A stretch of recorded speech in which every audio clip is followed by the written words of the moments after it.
on, ladies and gentlemen? My name is Kevin Jackwitz. This is the Kaged Review, and this is the Kaged Match, the wrestling review that I do. And we're going into WWE Raw for December 10th, 2018. And I'm sure right off the bat, coming off of literally the worst show in Raw history, according to a lot of people, and then the worst ratings in Raw's history, which is a record they've broken like 4 times this year. Did it get any better? Are they learning?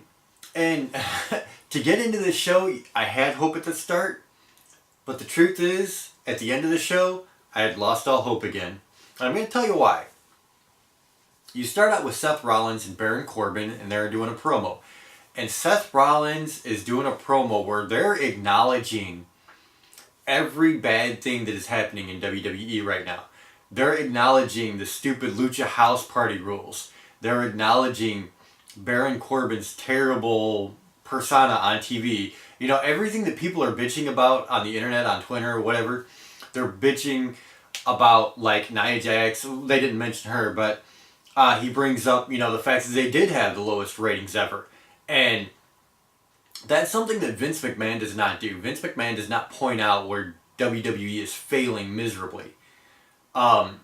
So I thought that that was important that he did that. I thought that it was, you know, very pertinent to starting off the show on the right note. You have to acknowledge this at this point. It's something you cannot ignore. Like, you have to be like, you know what, okay, something is happening here. And so they do all that, and then they set up a match for later in the night between Baron Corbin and Seth Rollins. And immediately that's where it goes straight back to status quo. Baron Corbin is bland as they come, has no personality in the ring, has no personality on the microphone. And you're starting the show with him again, you're ending the show with him again, and you know he's going to have a bunch of spots in between. Again. Like, the whole point of Raw sucking is you keep doing the same shit over and over and over and using the same key people that we don't like.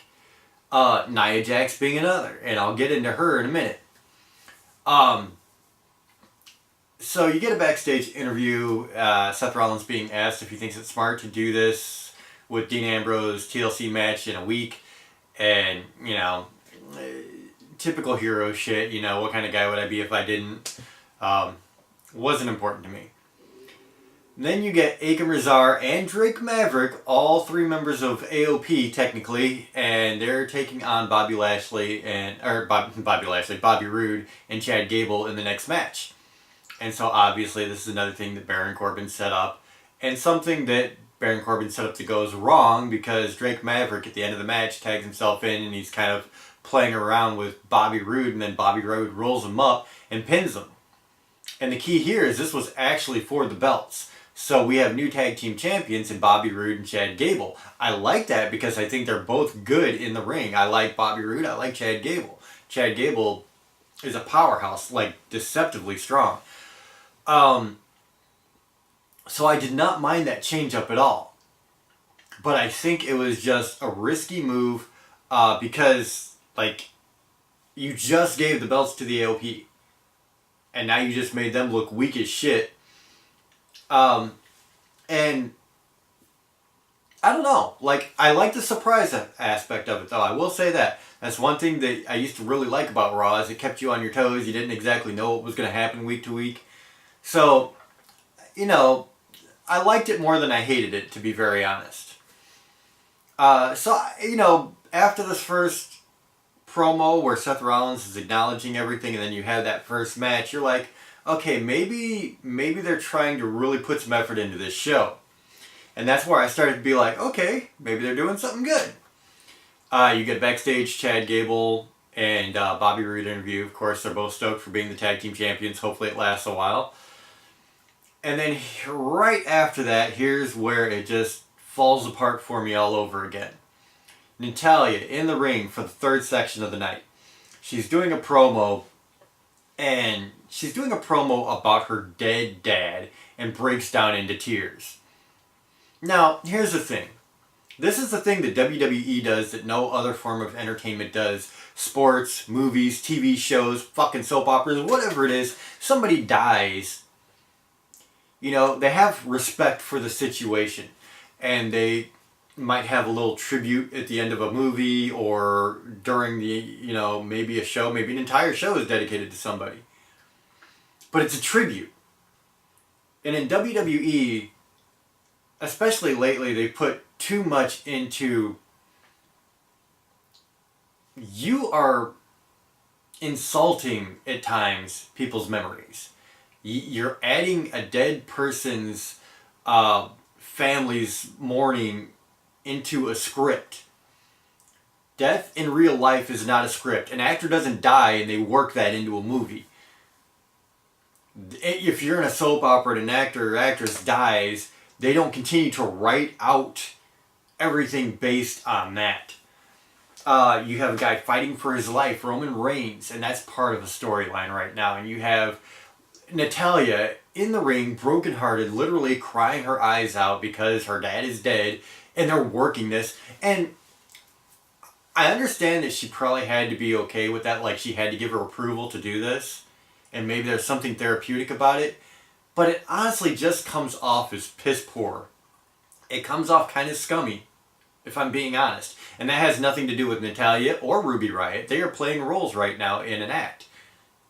I just think it's scummy to actually use a real life death in a WWE storyline. I think there's no real place for it. Honestly, I think it's a bit too much. You know, this isn't shock comedy. So I really don't like this. I'm not invested in this. I actually think it's very distasteful. I really do.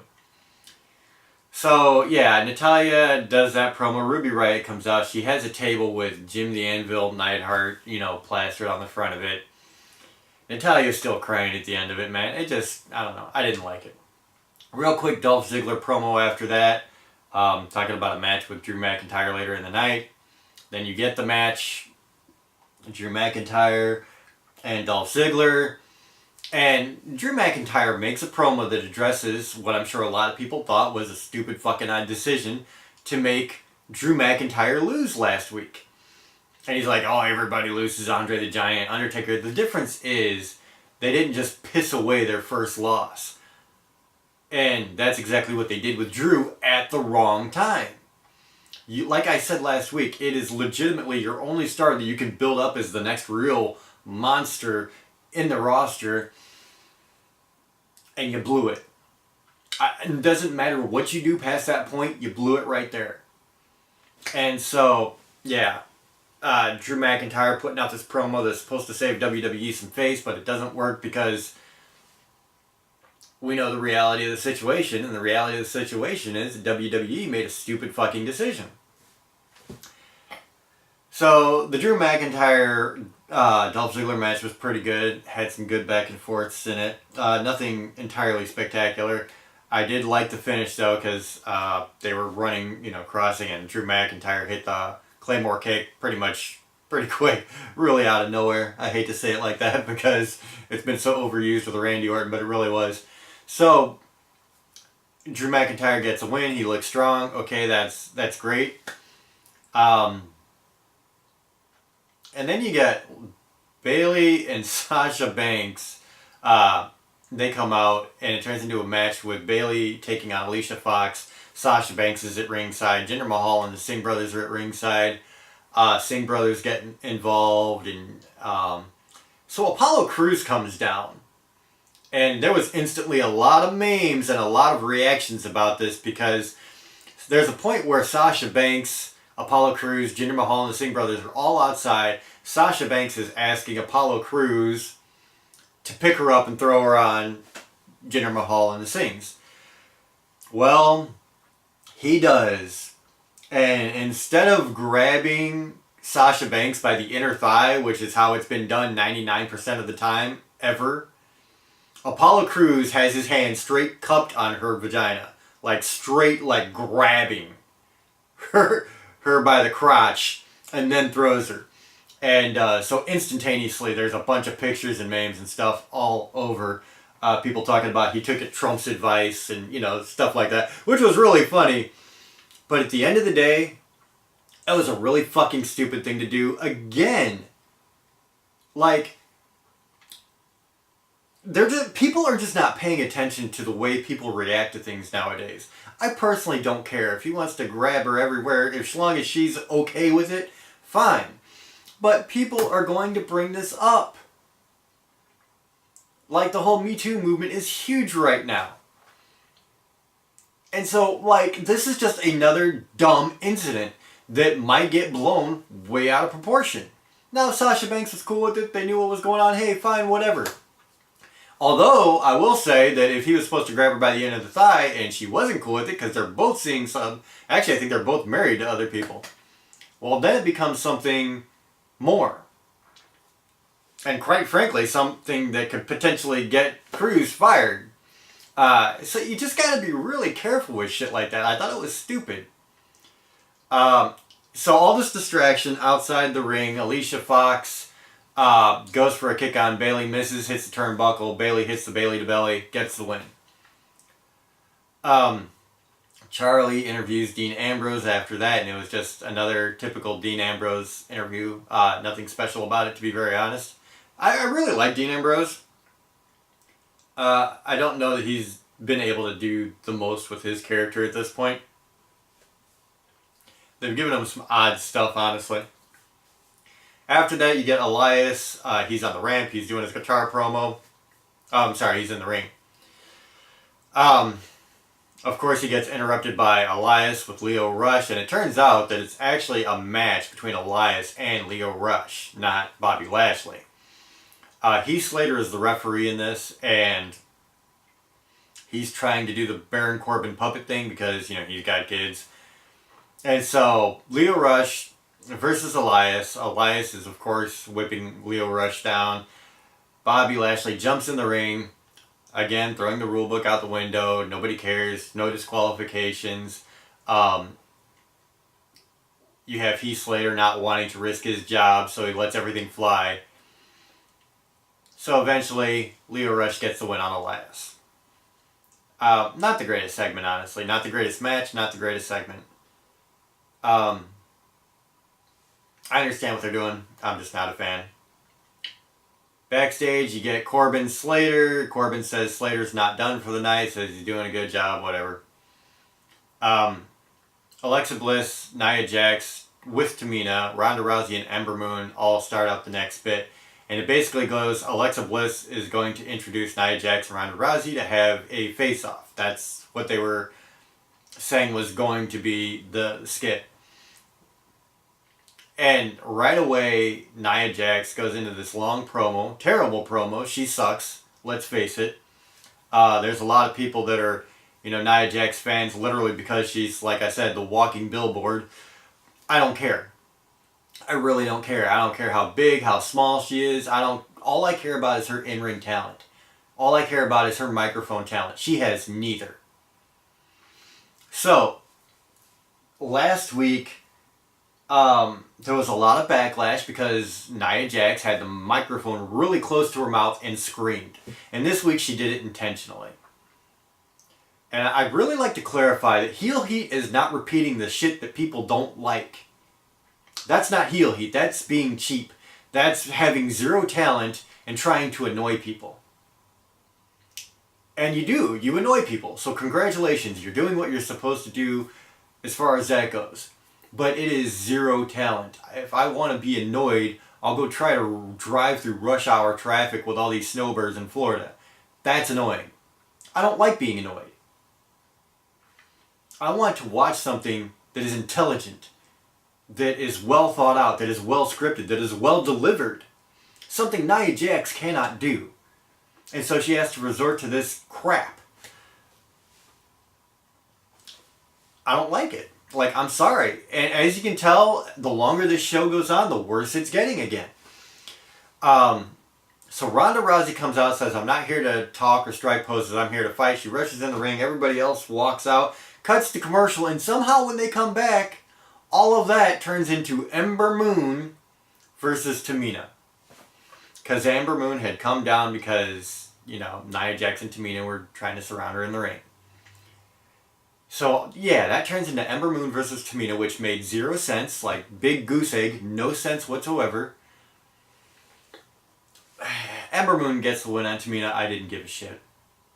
And Ember Moon's great. Ember Moon is great, and I didn't care about her spot at all. It all leads to Ronda Rousey versus Nia Jax at TLC. Nothing. So after that, Charlie interviews Baron Corbin backstage, asking if it's a wise idea to challenge Seth Rollins, or to take the match, rather. And Baron Corbin, doing his heel bit. He sucks.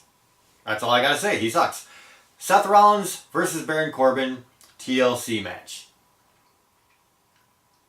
Seth Rollins carried any bit of entertainment, of course. Baron Corbin is not that entertaining in the ring. And he's kind of awkward too, so it didn't sell.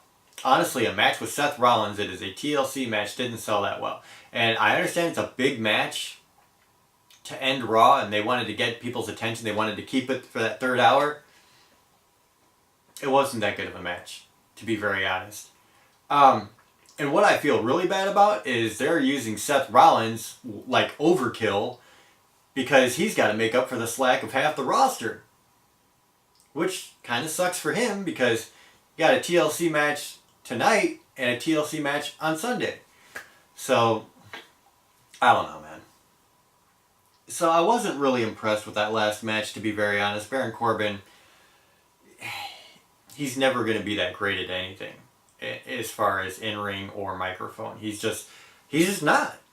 Like, I hate to just pour on the guy, but I have to. Same thing with Nia Jax, and these are two focal points of the last 3 weeks. If you go back 3 weeks, Baron Corbin opened and closed the show and was all in the middle. Same thing tonight.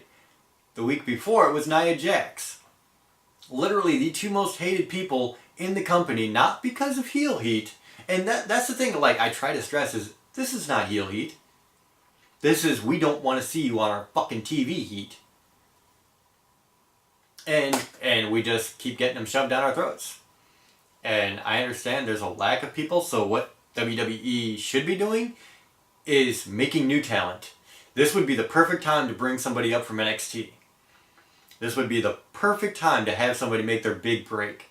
This would be the perfect time to start utilizing some of the talent that is really good that you haven't been. It would be the perfect time for you to not use the people that have been used relentlessly, and the fans have just said relentlessly that they suck. But it seems like WWE just doesn't. They don't get it. They don't care. And that's why, when the show started, the Seth Rollins bit, the AOP Rude Gable match, I had a little hope starting out. It's like, okay, maybe they're taking this seriously. Maybe they're going to make a good show. They didn't. I think overall it was very poor. You cannot have this many bad characters on TV and expect it to be a good show. You just can't. And WWE, they really need to reevaluate what they're doing, because once again, their ratings are dropping. They're not doing anything differently. And, how far down do their ratings have to go before they say, you know what, we're really fucking up here? I mean, they're getting pretty low now, so I don't know, man. As far as the score, I'm going to give it a 2 out of 10. I like the title switch. I like the opening promo. Drew McIntyre versus Dolph Ziggler was, it was decent. Other than that, I wasn't a fan of anything. Not really. The Nia Jax thing was horrible again. Baron Corbin is just not entertaining. And he's all over Raw. So that's just where I'm at. I don't feel like they deserve anything more. So ladies and gentlemen, let me know what you think about this. If you enjoyed this, or if you agree with me, hit the like button, subscribe, and share. My name is Kevin Jackowitz. Kaged Nation, out.